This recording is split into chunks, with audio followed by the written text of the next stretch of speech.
Hello friends, जय जगन्नाथ समस्तଙ୍କୁ। आज आमे पढ़िबा सप्तम श्रेणी विज्ञान बहिर तृतीय अध्याय अम्ल क्षार और लवण। ए विषय पढ़िबा आगु आमे भाबिबा एई तीनटा जिंस विषय आमे आगु जानिचंती कि नाही। देखिबा अम्ल अम्ल कोन? अम्ल काहाकू कुहा जाय? अम्ल काहाकू कुहा जाय? जहा आम पाटी को कौन लगे खटा लगे ताहाकू अम्ल कुहा जाय बा अम्लीय कुहा जाय। आ क्षार काहाकू कुहा जाय? जहा आम पाटी को कौन लगे खारिया खारिया लगे ताहाकू कौन कहती? क्षार कहती। आ लवण लवण जहा आम पाटी को लुणिया लगे एटा समस्ते जानचंती। आम दैनंदिन जीवन रे भी आमे एटाकू व्यवहार करचंती। से कथा से एठी देइची से देइची आमर दैनंदिन जीवन रे आमे लेंबू लुण चीनी तेंतुली भिनेगार परी पदार्थ व्यवहार करूँ। ए सबुर स्वाद तुमको किपरि लगे माने सेटा आमे कौन करबा कहिबा बोली एठी देखो गोटे सारणी देइची। आमे एठी कहिबा एटा आम पाटी की कौन लगे स्वाद तार किपरि। पदार्थ देइची लेंबू रस स्वाद कौन हम?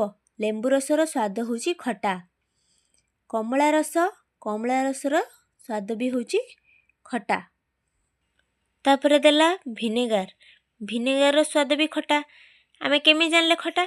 कारण भिनेगार को जेतेबेले आमे क्षीर रे पकाउचंदी क्षीर छिड़ी जाउची छेना ही जाउची ताले आमे लेंबू चिपुड़ले भी क्षीरटा छिड़ी जाउची छेना ही जाउची।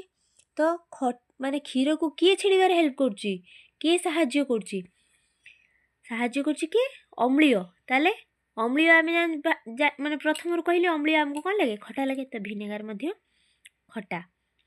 साधारण लुण तो आमे समस्त खाती। साधारण लुण तार स्वाद किपरि? तार स्वाद होची लुणिया। दही भी आम पाटी को खटा लगे। तेंतुली भी खटा लगे। चीनी रो स्वाद कौन? मिठा। अँला खटा। खाइबा सोडा होची कौन? क्षारिया। अंगूर खटा। कंचा आंब भी खटा। एठी कौन देला देख अम्ल और क्षार कौन देइची? अम्ल और क्षार विषय रे अधिक किछि जानिबा आमे देइची। लेंबू रस कमला रस भिनेगार और दहीर स्वाद खटा आमे कहली से सारणी रे आमे पढ़िले। ए सबु पदार्थ चाखिले खटा लागिबार कारण एथिरे अम्ल अछि। एही सबु प्राकृतिक पदार्थ और रासायनिक गुण अम्लीय। एटा होची प्राकृतिक पदार्थ आमे जानछथि प्रकृति रो हमको मिलिछि किंतु तार रासायनिक गुणटा कोन? ता गुण होची कोन? अम्लीय माने खटा। से पाटी की खटा लागे।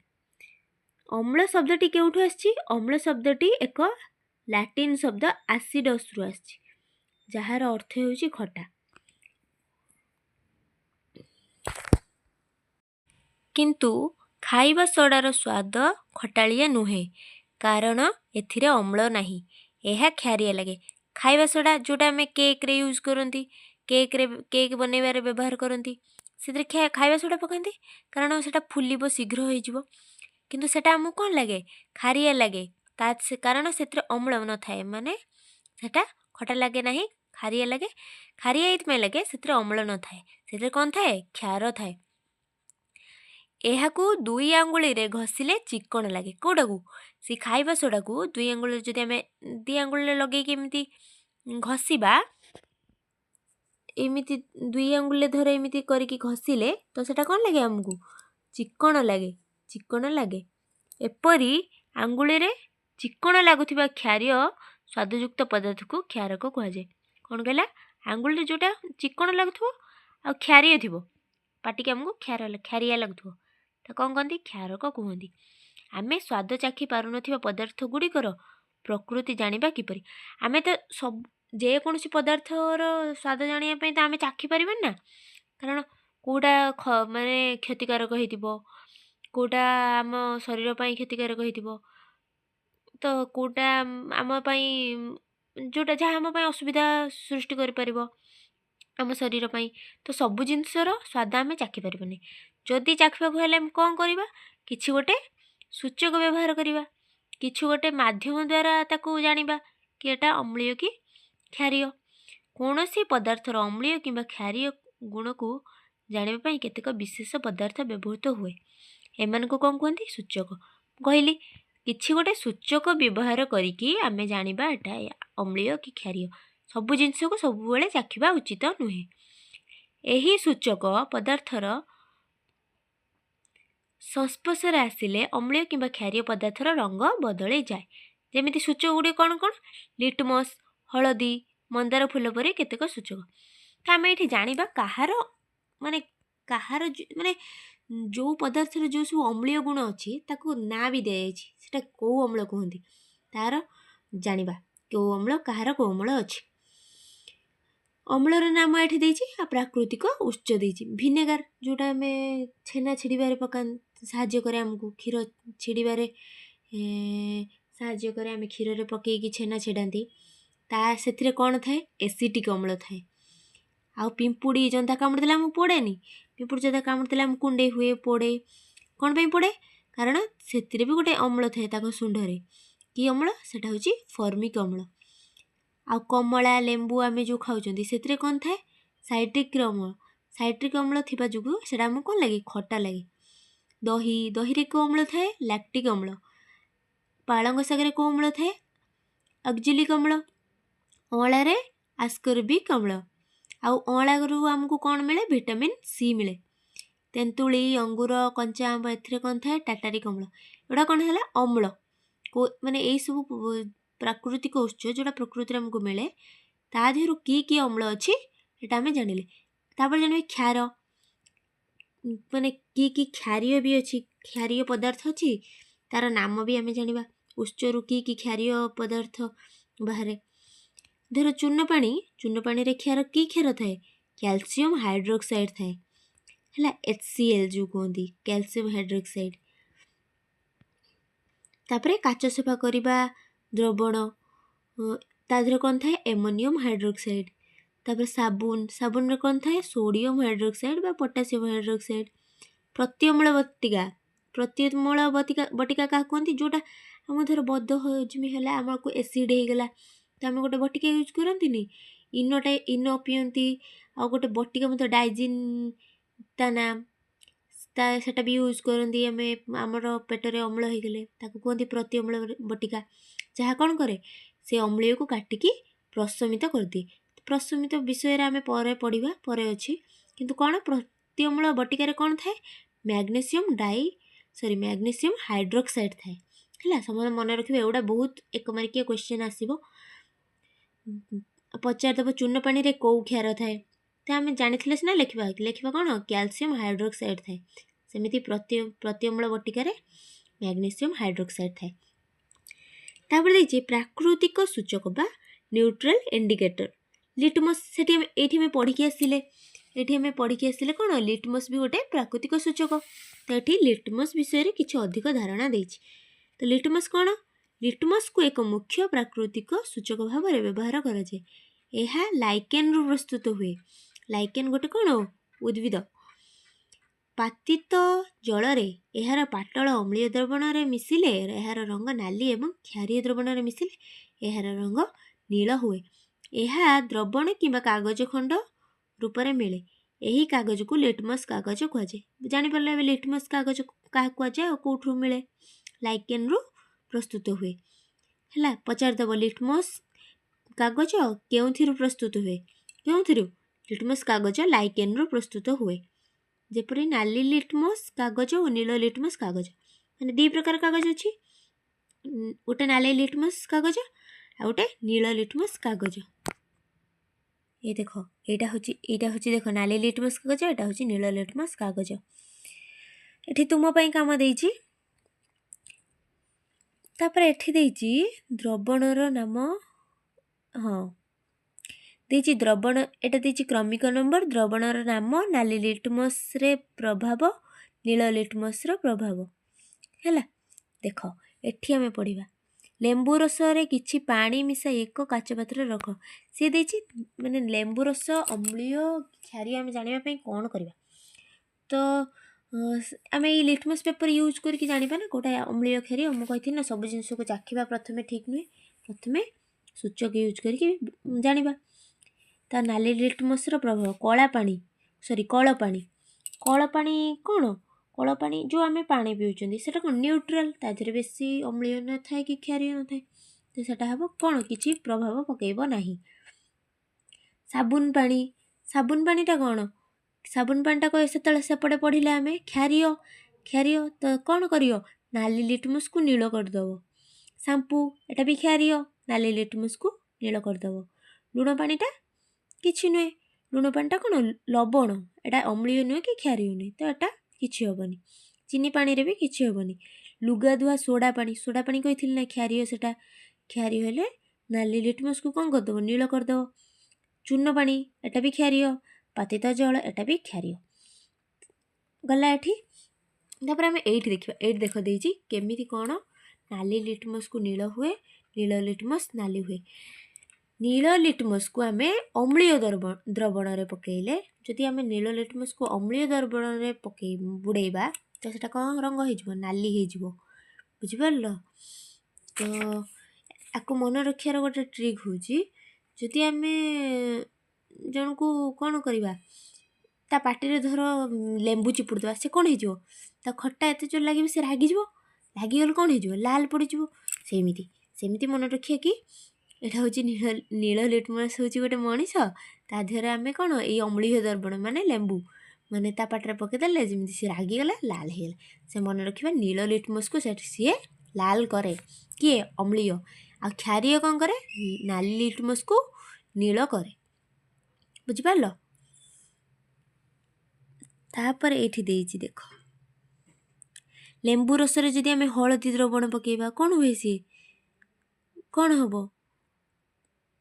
ତାର କଲର୍ରେ ଚେଞ୍ଜେସ୍ ଆସିବ। କମଳା ରସ ପକାଇଲେ ତାର କଲର୍ରେ ଚେଞ୍ଜେସ୍ ଆସିବ, କାରଣ ଆମେ ପୂର୍ବରୁ କ'ଣ ପଢ଼ିଥିଲେ? ହଳଦୀ ବି ମଧ୍ୟ ଗୋଟେ କ'ଣ ସୂଚକ, ଏଇ ଲିଟମସ୍ ଟାଇପ୍ର ସୂଚକ। ସେମିତି ହଳଦୀରେ ଆକୁ ଯଦି ମିଶାଇବା, ଲେମ୍ବୁ ରସ, କମଳା ରସ, ଭିନେଗାର, ଚୂନ ପାଣି, ଚିନି, ଲୁଣ ଏଗୁଡ଼ା ସବୁ ଯଦି ମିଶାଇବା, ତାର ମଧ୍ୟ ରଙ୍ଗର ପରିବର୍ତ୍ତନ ଘଟିବ।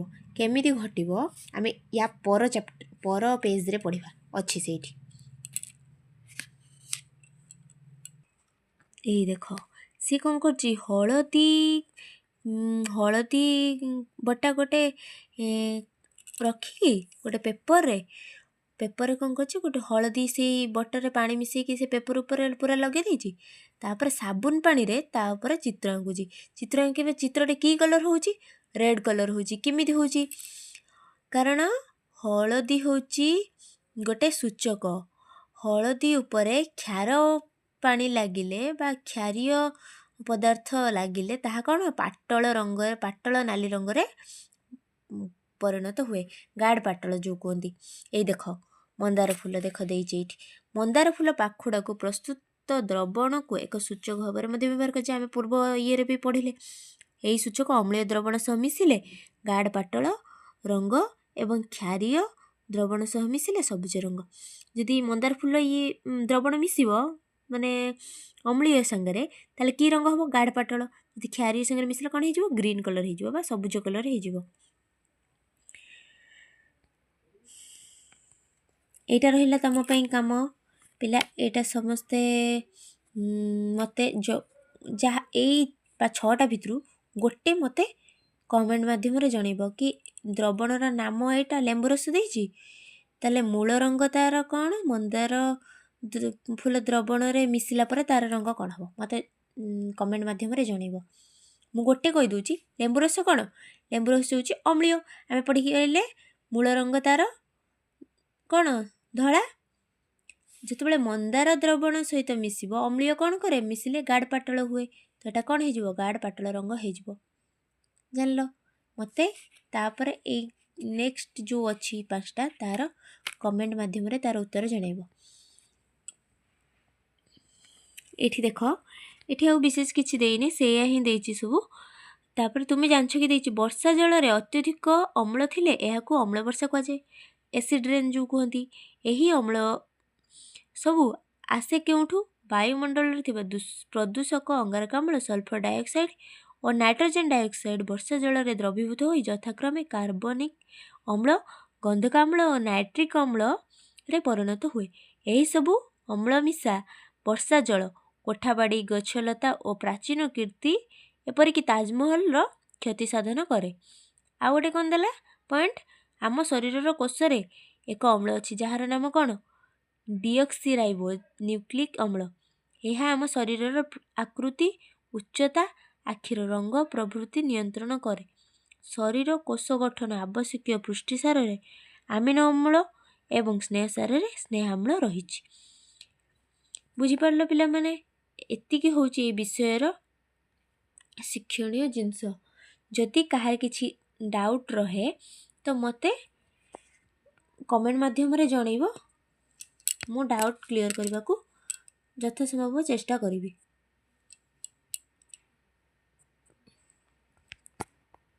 लवण विषय किछि विशेष किछि देइनी किंतु लवण गोटे ही तार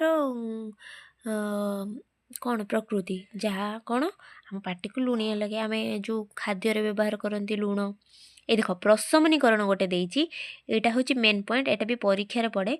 प्रशमनीकरण क्या कहुए एक अम्लीय द्रवण और एक क्षारीय द्रवण परस्पर मिसिले प्रशमित हुअन्ति। एहा द्वारा अम्लर अम्लीय प्रकृति और क्षारर क्षारीय प्रकृति लोप पाई जाए। आ कौन हो जाए न्यूट्रल हो जाती माने आउ किछि खटा लगे कि क्षारिया लगे ना। कही जो आम पेटरे अम्ल हेले आम प्रति अम्ल बटिका खाती प्रशमित करने यहाँ हूँ से देख अम्ल और क्षारक मध्य प्रतिक्रिया को प्रशमनीकरण कहुए। यही प्रतिक्रिया रे लवण और जल उत्पन्न हुए। जितेबाला अम्ल और क्षार मिसीज कौन होटा कहनी प्रशमित हो जाए। जो प्रशमित हो जाए प्रशमित होगा सहित ता सहित कौन कौन उत्पन्न हुए लवण माने लुण आ कौन जल। ये देख अम्ल युक्त क्षारक सृष्टि है कौन लवण आउ जल उत्पादित ताप आ ताप भी किसी सृष्टि हुए। उदाहरण गोटे देछि HCl माने हाइड्रोक्लोरिक एसिड। HCl को कौन कहते हाइड्रोक्लोरिक एसिड। आ गोटे यहाँ कौन NaCl हाइड्रोक्लोरिक एसिडटा कौन अम्ल। सोडियम हाइड्रोक्साइडटा कौन क्षार। क्षार अम्ल मिसीगला कौन बाहर लवण। लवणटा कौन NaCl खाଇବା लुण जल हूँ H2O। बुझिपारे पिला माने जदि कि आउ किछि न बुझिपार तो बिना द्वंद्व मते कमेंट माध्यम जनइब तुमको बुझेबारे साहाय्य करी बुझीबारे भी साहाय्य करी। आउ जदि किछि आउ को चैप्टर रे तुमर सब डाउट अच्छी कि बुझा चाहूच ताले मते एथिरे भी कमेंट माध्यम जनई पारिबो। आज वीडियो एतिकी रहुछि। जय जगन्नाथ।